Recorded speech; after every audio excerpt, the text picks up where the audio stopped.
Hello, I am Precious Wayne Peaks, owner of Anointed for Prosperity Bookkeeping and More.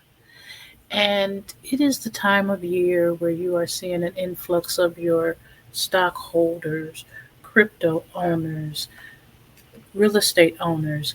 The more complex returns are coming in. So I'm going to do a very brief walkthrough on inputting cryptocurrency into TaxSlayer. Because I have done a recording on crypto before, it's not going to be the breakdown of what is crypto, what this means, what that means. Strictly a walkthrough on how to put the information into TaxSlayer. I hope it helps someone. Okay, as you see, we are in TaxSlayer, and I'm going to open my test client.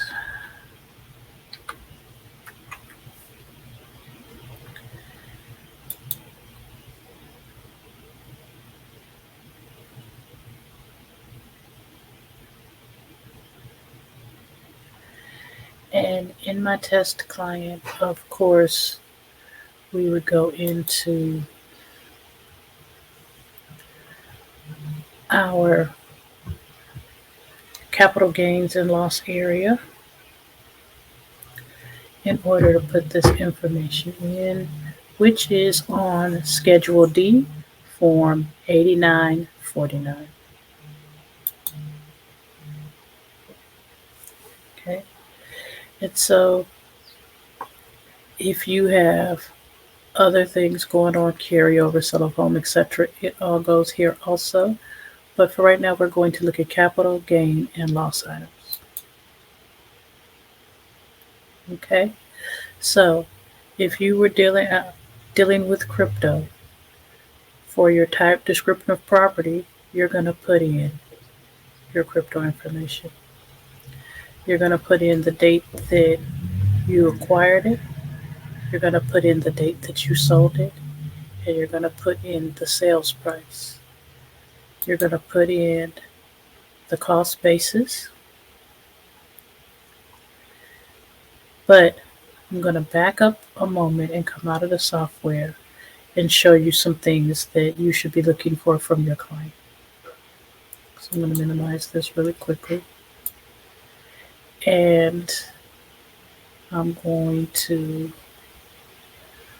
bring this down. I'm going to bring this down. And I'm going to hop over to this. Now, not all crypto companies give a 1099-B. Currently, only a few give a 1099-B.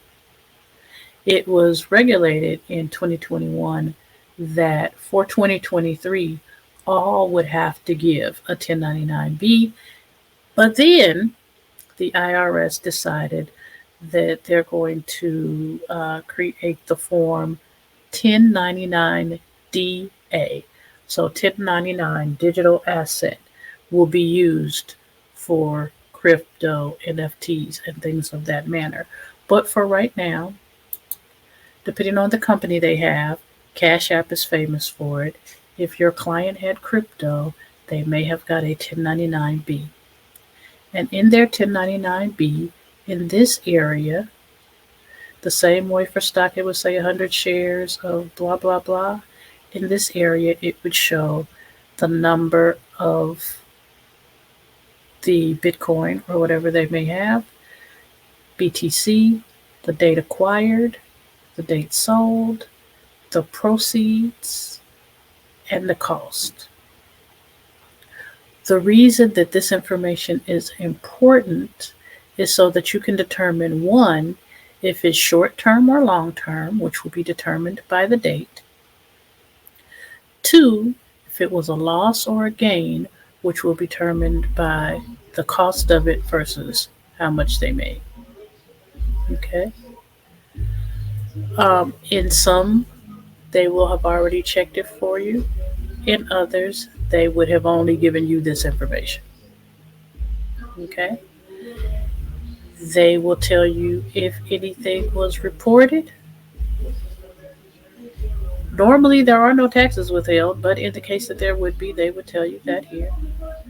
And this is what the form would look like if you're lucky, but we're not always lucky. In some cases, let me find,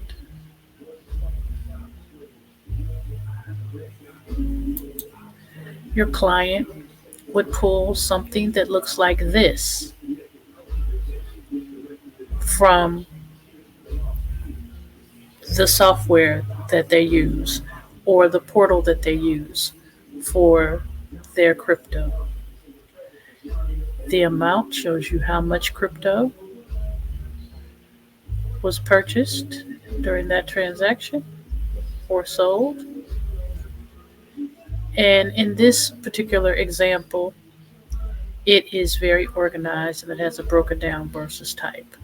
Sometimes it won't be that easy either.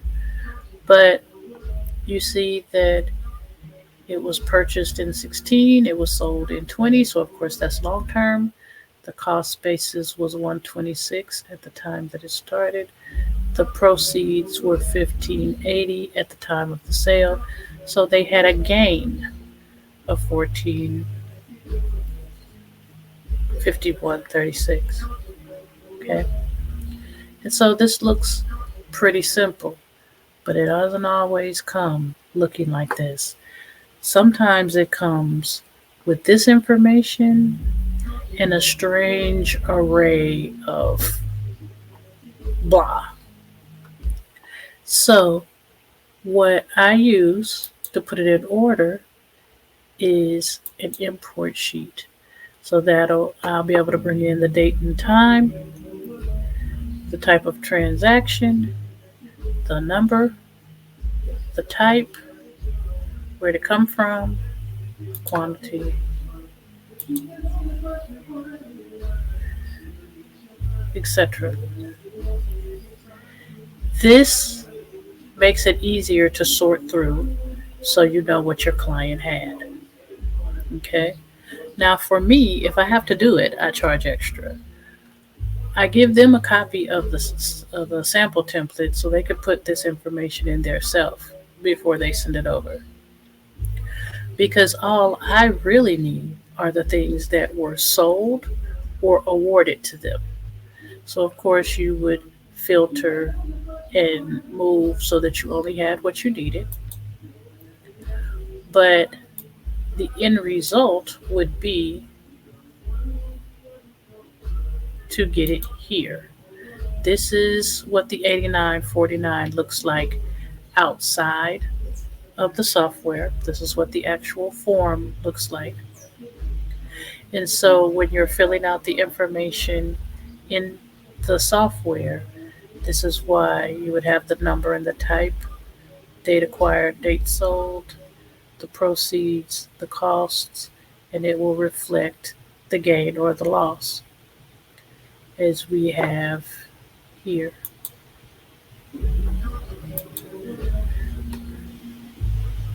The description of the property is your number plus the type. If you don't know the date that it was acquired, then you may check here.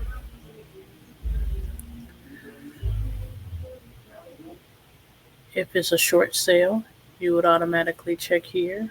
You would put in the date sold, sales price, cost basis, and if they did not receive a 1099-B and you're using the spreadsheet format, you're going to mark did not receive. You're going to put in the cost. If there were any adjustments, you would put them here, which is typical if you're doing stock in which you have wash sales, but with the crypto, you're not going to have that. So you're going to go in and you're going to put in what the adjustment consisted of. Is this a collectible exchange? Normally no. You're going to save and enter another, or hit continue if it's the only one. So I'm going to do a quick example. Say, for instance, I bought 0.0236 Bitcoin, and I bought it on January 2nd of 22. And I'm going to say yes, it was a short sale because I sold it on 12/1 of 22. And my sales price will say was, we'll say 1,500. That's low, but where this is just an example. And we're going to say I paid $5.99 for it. Okay, so in this case, there would be, of course, a gain. But we're going to go through. I don't have any of the other issues. I'm going to hit continue. And it's going to break down and show you that I sold this much Bitcoin that I got on the 2nd of January and sold on December 1st at this amount after purchasing it at this amount. Okay, so then we continue. But most people don't only have one transaction. So when you're doing it, you're going to continue to put the transactions in capital gain and loss. You're going to go through capital gain and loss for each transaction until you get it in. So if you have a customer that has 4,000 transactions, of course you're not going to type in each of the 4,000 transactions individually if you don't have to. You're going to break it down into sections. So say for instance you have 100 of the transactions that were all sold on December 1st and may have been purchased on various days, but all sold on December 1st. But all the purchase dates were within 22, so they're all short. You're going to take, and they're for one type of crypto. You're going to take them all into a section. You're going to check that the date of purchase was unknown because there are multiple dates. You're going to put in the sale date.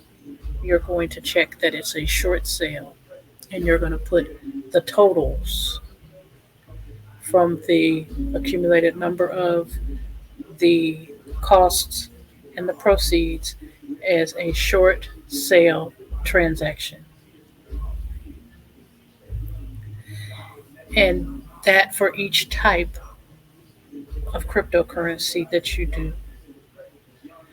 Then you'll go through and you'll sort and you'll take your long-term transactions and section them off into long-term transactions and put them in to cut down having to try to type in 4,000 transactions.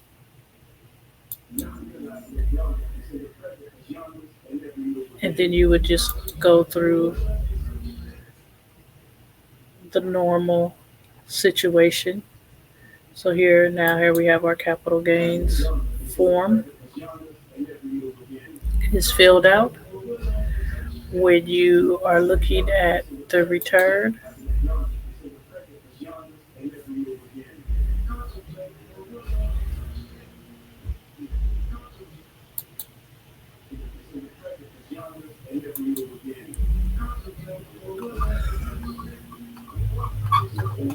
excuse me, you go down and you'll see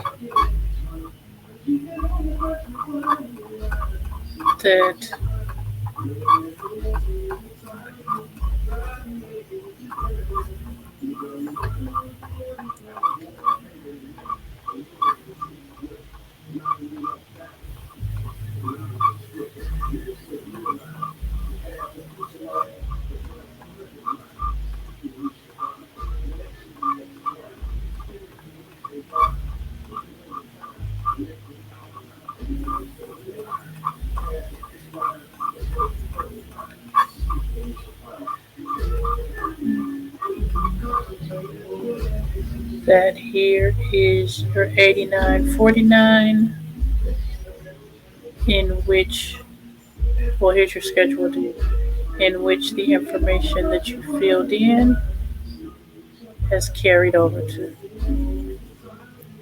So it shows the gain of 900. It doesn't show any long term because we didn't put any long term on there. But that is what it looks like when it goes from the software to the return. Here is the 8949 form to show that it pulled over the information you put in and looks like the one that we viewed over here in the example. Now, the way I explained this might have been helpful, might have been a little confusing, might have been a little short. I'm not really sure. But if you have any questions, please feel free to message me. I'm more than happy to assist where I can. Thank you for tuning in and have an amazing day.